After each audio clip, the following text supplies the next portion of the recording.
Moshi motherfuckers, here we are once again. It's time for that monthly Q&A, so let's not waste any time and get right into the questions. Best video game 2016. I mean, I didn't really play that much. Final Fantasy 15 was really good, but I still think that Fire Emblem Fates, all three of them packed together, was just my favorite for 2016. Who is your favorite Fire Emblem Awakening character?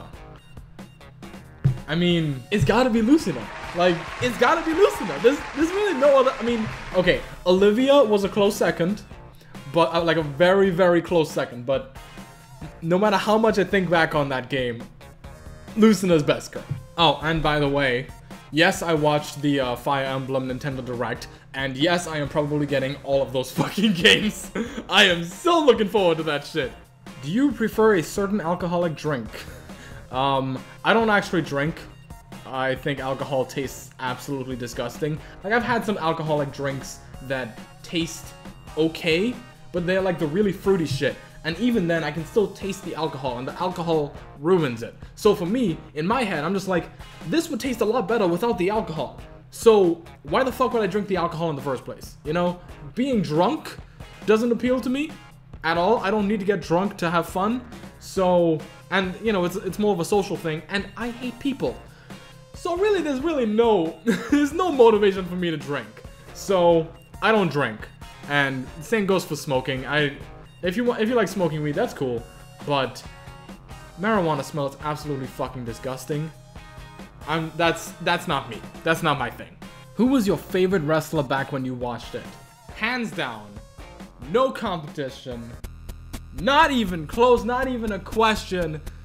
Shawn Michaels. He was easily the best professional wrestler to ever step foot in the ring. He was amazing. I was actually there for both WrestleMania 25 and 26. And I got to be there to see him get inducted into the Hall of Fame. So he was easily, just hands down, my favorite wrestler of all time.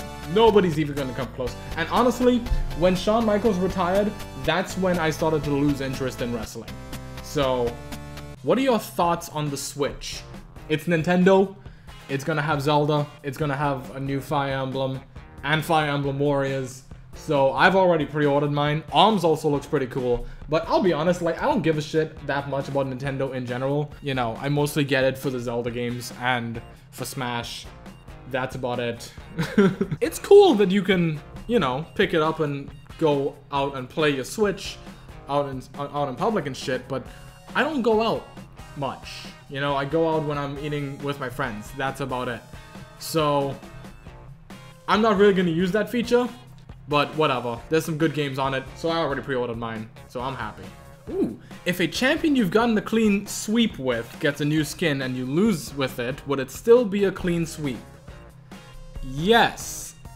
The clean sweep refers to me beating them when I draw them, okay? But if, let's say, I lose as Blitzcrank, because he's got a new skin coming up. If I lose when I play Blitzcrank, which I won't because I am the God Hand, then what'll happen is I can no longer call myself the God Hand.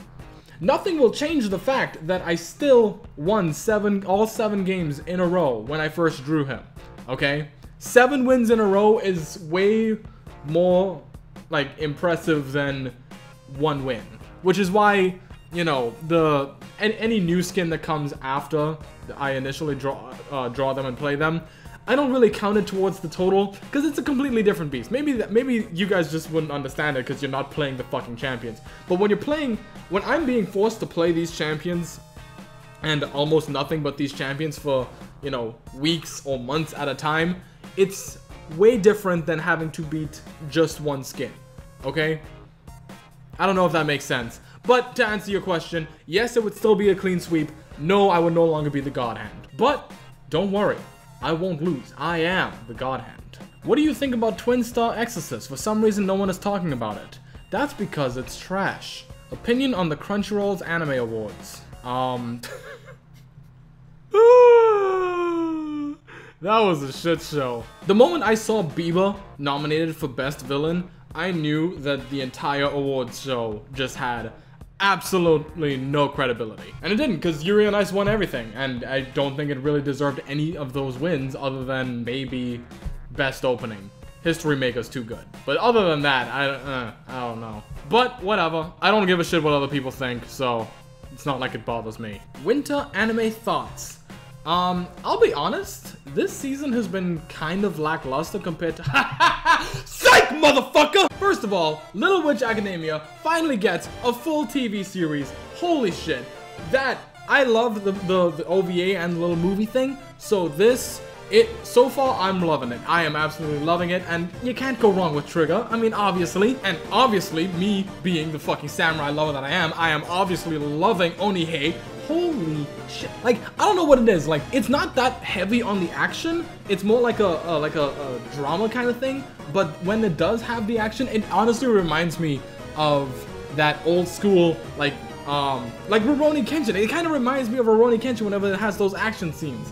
You know, which that is always going to be a big plus in my book. Also, I mean, it's fucking samurai. So, obviously, I'm gonna love it. Gabriel Dropout. Now, this show... This is easily one of the funniest shows this season. I fucking love this show so much. All of the characters are just I love it. I love it. I love it so much. And listen, by this show's standards, I am a fucking angel.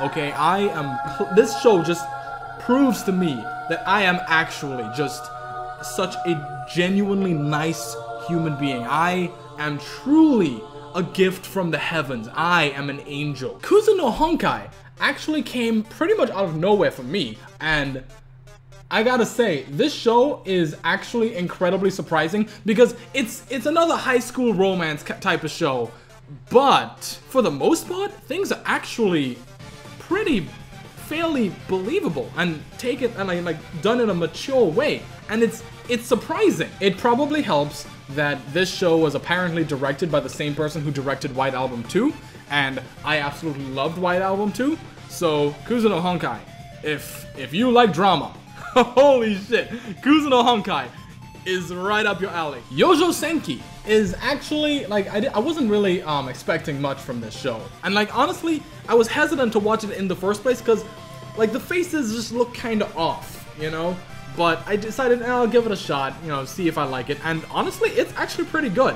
So if you can get past the kind of awkward faces, you know, and honestly, it's not, you get used to it, honestly. It's way better than Handshakers, I'll tell you that. Once you get past that, it's actually pretty good, and it's pretty interesting. I don't know where it's gonna go.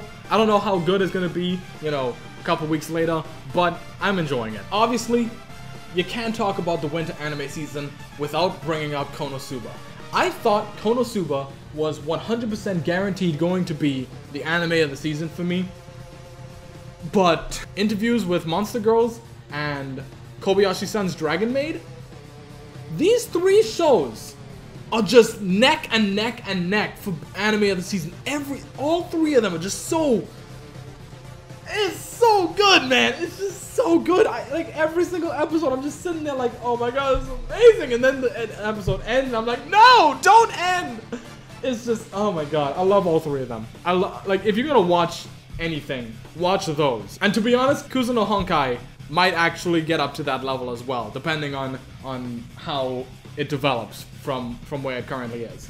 So, oh god. There's a pretty decent amount of shows this season. Admittedly, I'm watching less this season than I usually do. I usually watch about 25 shows. I'm only watching about 20 shows this season. But the shows that I'm watching, for the most part, really fucking good. Really fucking good. What's your favorite video you've made? That is a tie between The Dark Side and the Annie video. Those two videos... Those two videos, I had a lot of fun with the editing and all that shit, obviously. So, yeah, those are easily two of my favorites. I can't really pick between the two of them, although I guess you could argue that Annie came out better, right? Like, I think I made less mistakes in the Annie video than in the Dark Side.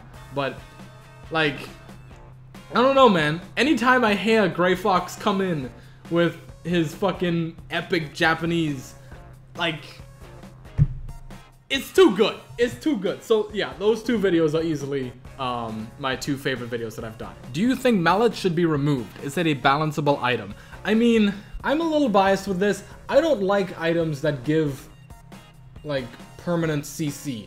I don't like Riley's. I don't like Frozen Mallet. If it were up to me, both of those items would be removed.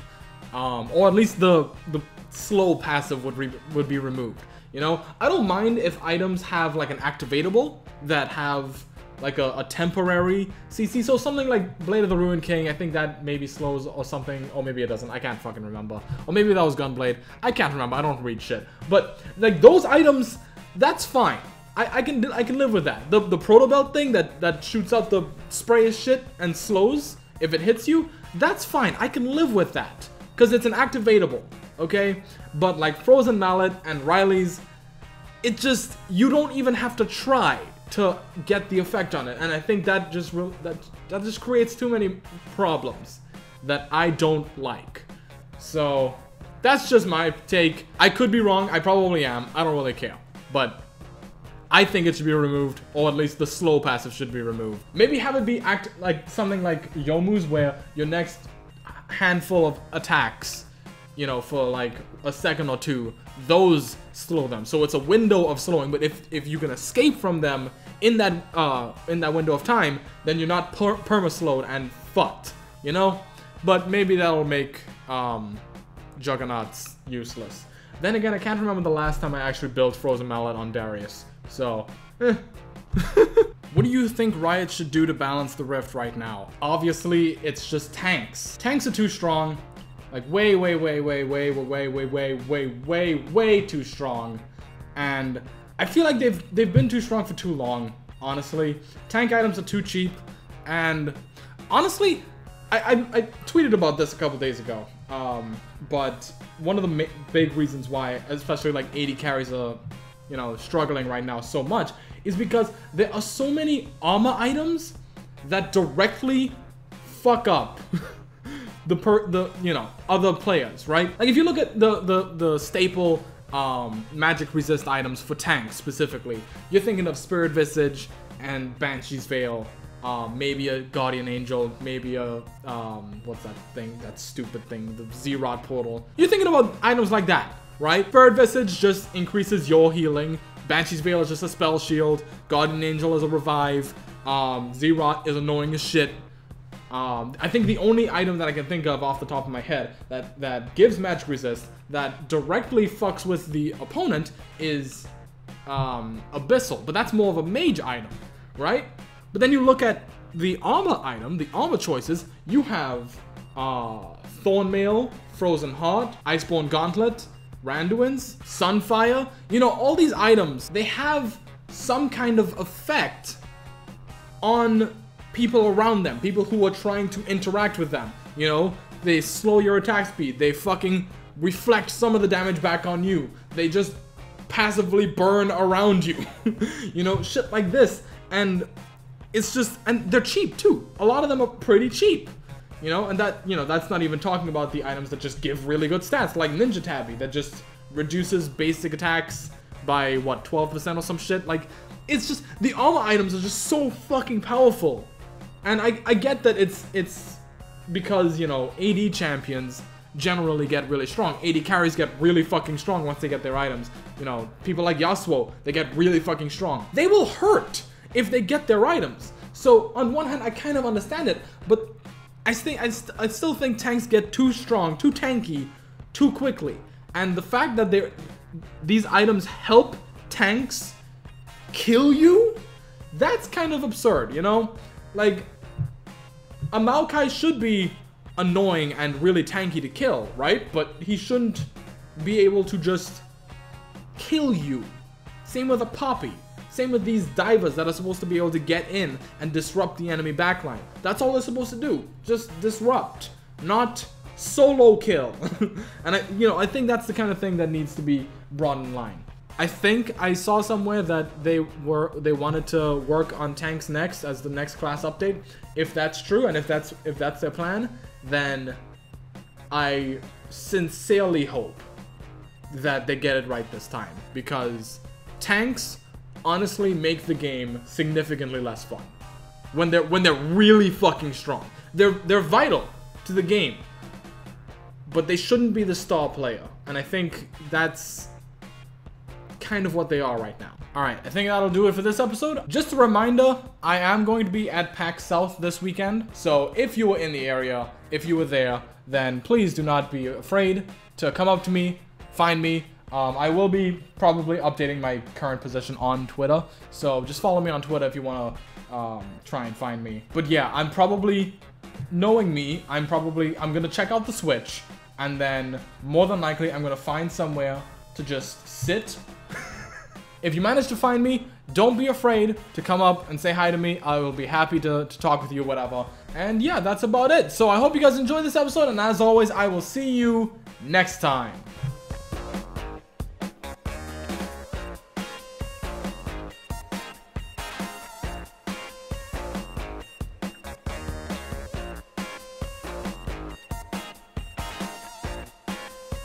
Okay, let's watch some anime. Oh, did I miss one? How do you keep recovering from all those shots of the heart, Trin? What the?